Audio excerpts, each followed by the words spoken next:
আল্লাহ বিশ্বনবীরে বলছেন, ও নবী, লোকেরা আপনাকে কিয়ামতের ব্যাপারে জিজ্ঞেস করে যে এই কিয়ামতটা কখন সংঘটিত হবে, আপনি এটার ব্যাপারে কি জানেন?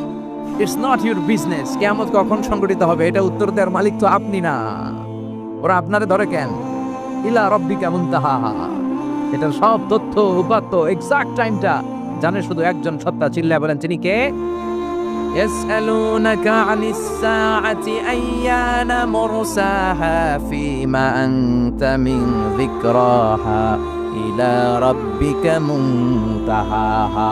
ও নবী, লোকেরা আপনারা জিজ্ঞেস করে কিয়ামত কখন হবে, কখন কিয়ামত সংঘটিত হবে, কিন্তু এটা বলার দায়িত্ব আপনার নয়। এই ব্যাপারে কোনো জ্ঞান আপনার নাই, এই ব্যাপারে জ্ঞান আছে একজনের, তিনি কে?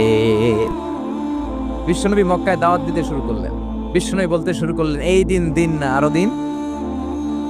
এই পৃথিবী যে রং তামাশা, ক্ষমতার দাপট, অহংকার আর সম্পদের বড়াই, এটাই শেষ নয়, একটা লম্বা সময় পড়ে আছে। কিয়ামত হয়ে গোটা বিশ্বটা লন্ডভন্ড হয়ে যাবে। এই পৃথিবী এরকম থাকবে না, সব চুর